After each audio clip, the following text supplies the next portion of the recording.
Hello, welcome to another video. My name is Jamie. Today we are doing a 24-hour readathon vlog. These are my favorite videos to film. I do them every single month and basically I just spend a full 24 hours of reading. Okay, so it is a Sunday right now. It is 12:15. So basically I think I'm probably gonna start in 15 minutes. So I'm going to start at 12:30 and I will go through to 12:30 tomorrow on Monday. I have a very ambitious TBR with me right now. I've got 6 books, which I highly doubt I can get through all of them, but I'm going to try my best. And I'm also in the middle of a book on my Kindle, so it's more like 6.5 books. We'll see. We'll see. Okay, I'm so excited to get started, but first I will talk you through my TBR. I really want to read Us Against You by Frederick Buckman. This is the second book in the Beartown series, and I read Beartown back in August, and I'm so excited to get to this. I cannot believe I haven't read it yet. It's a bit more of a long one, and the font is really small, so I'm not sure how long it will take me to read this, but I'm so excited to see what happens to the characters in this book, the ones that I fell in love with in Beartown. Some of them I did not fall in love with, some of them I fell in hate with. But that's fine. I still want to see what they're all up to, so I do want to read this for sure. Next, I have The Deal by Elle Kennedy, which will be a reread for me, but I've never read the physical copy, so this is going to be very fun, very exciting. The reason that I'm reading this is because this is the first book in my series read along on Patreon. Over the span of the next 9 months, we're reading the Off-Campus and Briar U series, 1 book each month, and this is our one for December. So we've only just started, but I'm going to be reading this. I want to try and get it done earlier in the month so I can move on to my next book club book for the Patreon. So I'm so excited to read this one as well and discuss it in my Patreon Discord server with everyone else who's reading it. And also they all know that I'm doing a 24-hour readathon today, so I'm gonna be like talking with them in Discord while we all read, and I'm just so excited. Like, it's honestly, why am I the most excited for this 24-hour readathon than for like any other one that I've done before? But yeah, I'm gonna be reading this. This is like a new adult college fake dating romance, and I'm very excited to reread this and dive back into this world. Next, I really want to read Good Girl Bad Blood by Holly Jackson. This is the second book in the Good Girl's Guide to Murder series, and I also read this book back in September, the first one, and I really need to get into the sequel. I just want to solve another mystery with Pip and Ravi, 2 amazing characters in this book. Obviously this is the day for sequels because I've got 2 sequels here that I want to read, but yeah, this one for sure. And also, it's just I've got a bunch of different genres here. I want to pick up all of them. We'll see though. I also really want to read Lifestyles of Gods and Monsters by Emily Robertson. I've mentioned this in a few videos recently that I want to read it. It is a mythological retelling of Theseus and Ariadne and the Minotaur, but set in like a reality TV show, like competition show type format. It sounds so fun, and I feel like this will just be a really fun, like good time. Also another romance, I have Every Summer After by Carly Fortune. I feel like this will be a really fast read as well. It's like set over the span of 5 summers. It's like an epic romance. Apparently the plot is very similar to Love in Other Words, but I've heard that this one's actually better, and it's a beautiful day outside. I really want to do some reading in the sun, and I feel like this is my book to do so. And then finally I have The Poet by Louisa Reed. I feel like this is going to be a really hard-hitting book, and it's also all told in verse. So it might be nice if I just want to like break up the walls of text that I'm reading and just read some beautiful poetry, which is also telling a very hard-hitting story. It's about a woman who actually fell in love with her college professor after she graduated, and now she's been in a really long-term, really awful, toxic relationship with him. So I feel like this one's gonna be really upsetting, but I kind of like very emotional books, so I'm really excited for this, and I'm excited hopefully to cry. We'll see. So these are all the books on my physical TBR. I'm also in the middle of a book on my Kindle called The Dead Romantics by Ashley Poston. I've been reading this for a bit of a long time, so I feel like I need to finish it pretty soon. But I think I'm about 70% of the way through this one, and it's basically a romance between a romance writer and a ghost. It's a bit paranormal, but it's like nothing I've ever read before. It's like no romance I've read before, so I am enjoying it. It's not like engaging me as much as I would have liked. Like, I was really engaged at the beginning, but now I'm kind of a bit more like, okay, let's get this over and done with. But I'm hoping that this 24-hour readathon is the time where I can finally finish this book. That's my TBR. I don't know what I'm going to start with. What book do you think I should start with? The first one, yeah. The ice hockey one, sorry? Yeah. He just gave me the thumbs up. So I guess I'm starting with Us Against You by Frederick Buckman. I'm not mad. This is so exciting. I'm gonna try and read as much of this as possible. And now after filming this, it's 12:21, so I have 9 minutes. I'm gonna go get comfy on the couch, maybe make an iced coffee. because you know it's now that time of year. Also, I have my Christmas advent calendar, so I need to do that too. Anyway, I hope you enjoyed this video. I'm so excited to read for 24 hours with you, and I will see you soon when I have some stuff to update about this.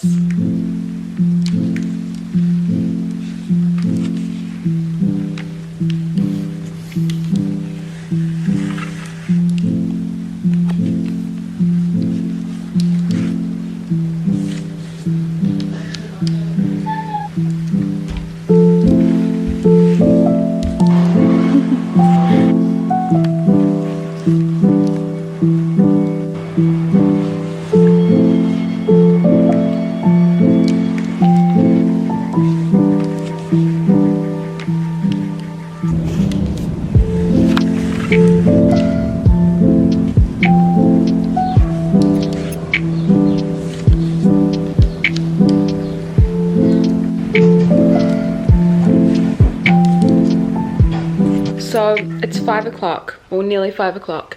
I'm not gonna lie, as soon as I started trying to read, I was so sleepy, literally so sleepy, and I ended up having like a 2-hour nap.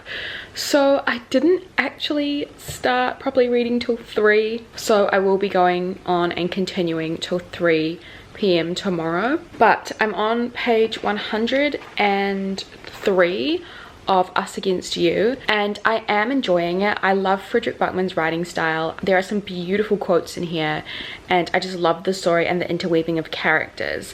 However, it's very, very heavy, and for such a tired girly like I am right now, I feel like this is not the book that I should be starting with for the readathon. I should not be reading this in one sitting. First of all, there's just so many characters for my tired brain to wrap my head around, and it's not like a confusing book. Like, the writing is very digestible, but it's very heavy on the politics at the moment. And also, I would say there's a cast of maybe like 15 characters, and we follow all of them very in depth. I just don't know if it's what I should be starting with, and I think I should be starting with something a bit lighter. And I will also say that the entire Beartown trilogy, well, I'm not really sure if the second and third book encompass this so much, but the first Beartown book, the whole plot centers around a sexual assault case. So the subject matter is obviously very, very dark. You know, it doesn't change in here. Like, obviously there hasn't been any like massive graphic sexual assault scenes or anything, but it is referenced quite often. So I think I'm just gonna put it down for now, because I'm not sure if it's what I want to start with. But I have read, you know, over 100 pages. I've read a quarter of the novel, so I'm hoping to pick it up again like sometime in the 24 hours. But now I think I'm actually going to move on to Every Summer After by Carly Fortune. I just feel like this is going to be a lot lighter. It's a fun little romance. I'll let you guys know how it goes, but I think I'm going to try and read this. If it's 5 o'clock, I have a Twitch stream in 2 hours. I have a Twitch stream at 7 p.m, but that's going to be like a reading sprints stream. So yeah, I'm going to read this for another 2 hours, because I don't have to get ready because I've already got makeup on and stuff. And then by the time the reading sprints come around, I'll decide which book I want to continue with for the sprints. But yeah, I'm going to get started on this. I'll let you know how it goes if I have any updates or anything like that. Okay, so it's now 7 o'clock, so I'm just getting ready to do my reading sprints on Twitch. I'm in a comfy outfit as well now. I'm like out of the overalls into something comfortable, and I have made it up to page 70 of Every Summer After. Ben came home and started distracting me, so I didn't read as much as I thought I would. I'm probably gonna keep reading this one during the sprints. I really want to try finish this one. Like, I haven't been able to finish a book yet. We need to do that. But this is so far so good. Like, I am enjoying it. It's basically we follow a span of 17 years, which is actually way longer than I thought, and we follow our main character Persephone and her childhood friend Sam. Persephone's from Toronto, but her parents bought this like lakeside cottage in this small town, and so we're learning about them like becoming friends and like falling in love and all that sort of stuff. But then we also jump to the present day, where Sam and his brother Charlie, their mother died, so this is kind of the opportunity where Persephone goes back to this small town for the funeral, and she meets Sam again after like 10 years. So we're jumping from 2 different timelines. It's not told in a linear sense. Incredibly similar to Love in Other Words. Kind of identical plots, to be honest, but I'm liking it so far. I think I like the characters a bit more and I like the writing style a bit more, but we will see what happens. It does keep alluding to this terrible thing that happened 10 years ago, which is the reason that Persephone and Sam aren't friends anymore. We'll see what that plot twist is. Hopefully it's a little bit better than the one in Love in Other Words, because that one was questionable. But yeah, I think I can finish this really fast, to be honest. It is only 300 pages long, 307. So yeah, definitely a quick read, but I'm enjoying it so far. Sorry guys, my energy levels are so low. I was not expecting my energy levels to dip so swiftly during the day, but I have an energy drink and I'm gonna make the coffee tonight as well. Me and Ben after the stream are just gonna hang out, do what we usually do, which is him playing video games and me reading. So I am excited, but yeah, I better start these sprints and I will let you know how much I read. Okay, I love you. I'll talk to you soon. I'm at page 230 of Every Summer After.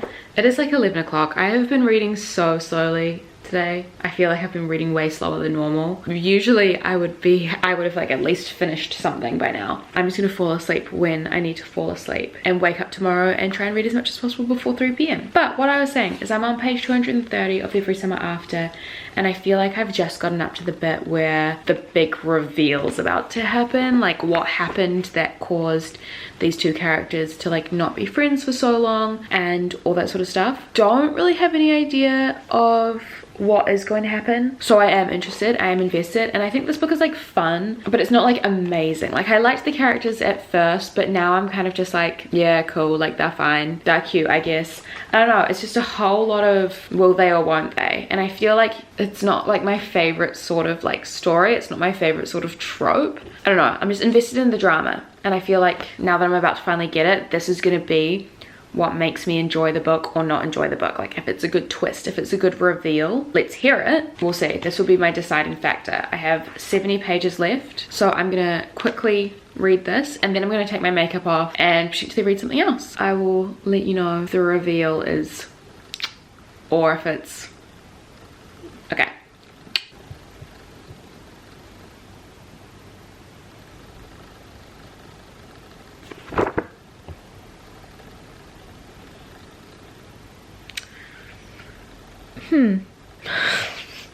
I have a lot of things to say. So I just finished this. The reveal happened. It didn't necessarily change how I felt about the book as a whole. I read some negative reviews just before, and all of the negative reviews are like, oh my god, like it was going good until that plot twist that was like horrible, so blah blah blah. I'm kind of like, yeah, they're like both shitty people. I just don't understand why everyone's hyping this up when it's literal plagiarism. I didn't even really like Love in Other Words, and it really confused me because then in like this kind of like reader's guide author's note moment, Carly Fortune, our author, talks about like some other authors that she like read which kind of got her into the romance genre. The first author duo that she mentions, well the only author duo that she mentions, but like the first author that she mentions is Christina Lauren, who literally wrote Love in Other Words, which this book is literally plagiarizing from. So obviously the girl is not unaware, like that book exists, and so does this, which is essentially just a copy and paste.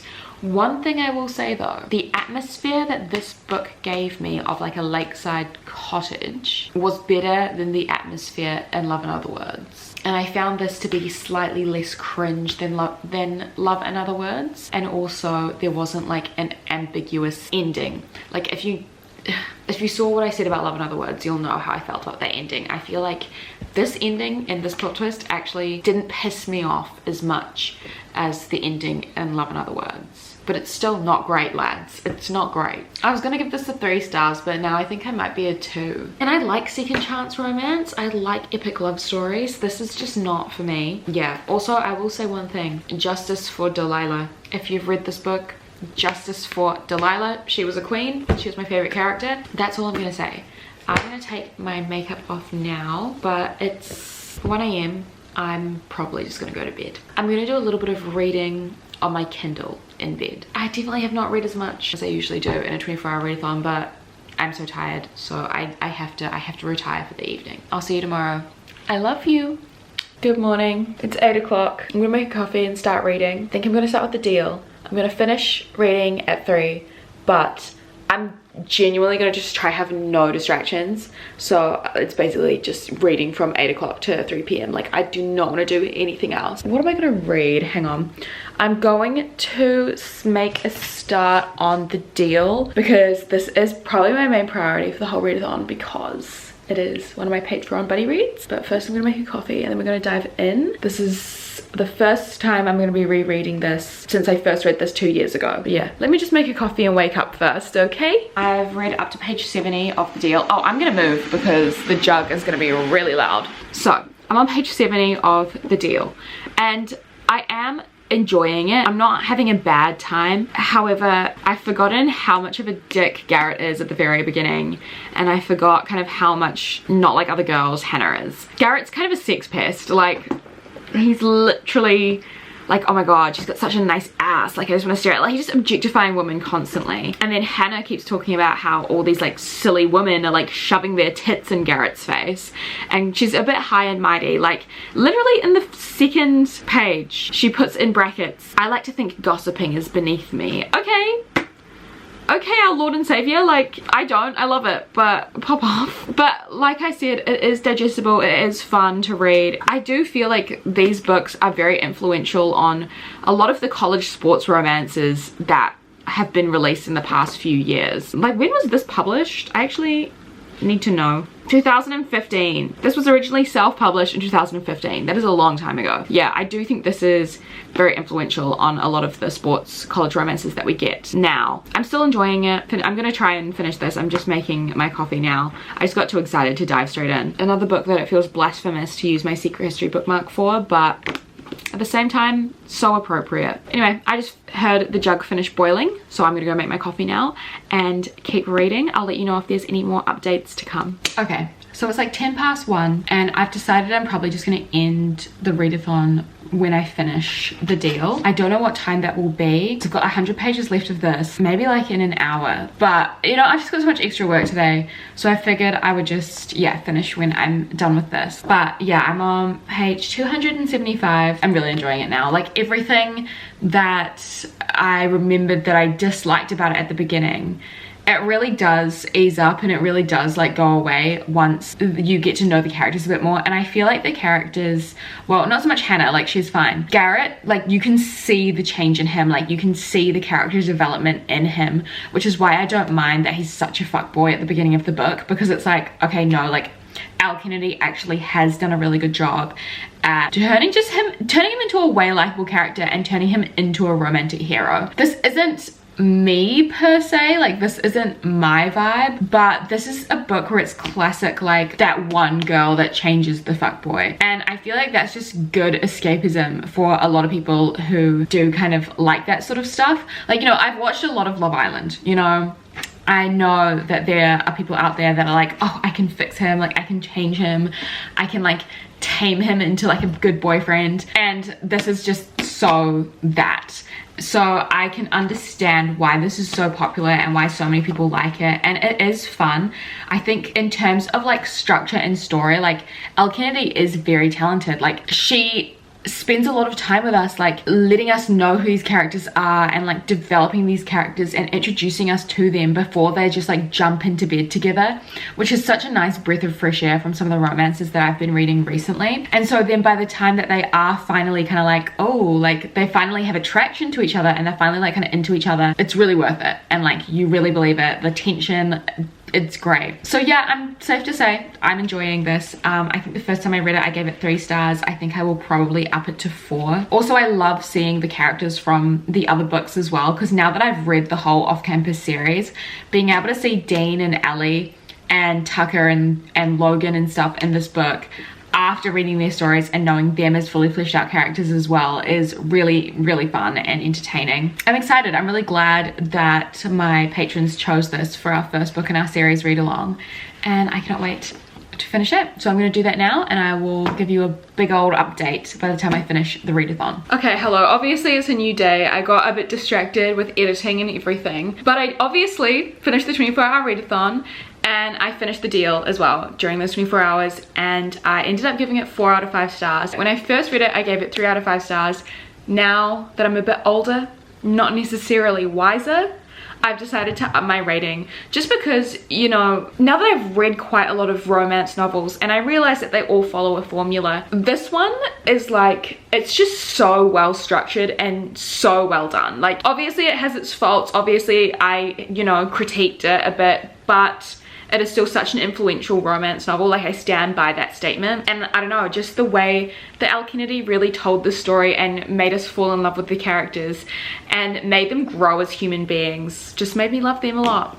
So yeah, that concludes my 24-hour readathon. I definitely did not read as much as I have done in my other 24-hour readathons recently, but I still had a lot of fun nonetheless, and I'm hoping to do maybe a 48-hour readathon after Christmas. We'll see though, we'll see. That is obviously a long time. But yeah, these are the 3 books I read. Obviously we're going for a blue theme in this video, that is fine. So I completed 2 books. I completed Every Summer After, which I rated 2 stars I think, and then The Deal by Elle Kennedy, which is 4 stars. And I read a quarter of Us Against You by Frederick Bachman. I still need to pick this up. I haven't picked it up since I finished the 24-hour readathon, or at least since I finished those 100 pages, but I definitely want to complete this over the next week or so. So yeah, I hope you enjoyed this 24-hour readathon. Thank you so much for watching. I appreciate all of you so much. Just a quick reminder that if you do want extra content from me, at least 3 extra videos, 3 extra live streams every single month, then I would absolutely love it and be very grateful if you checked out my Patreon.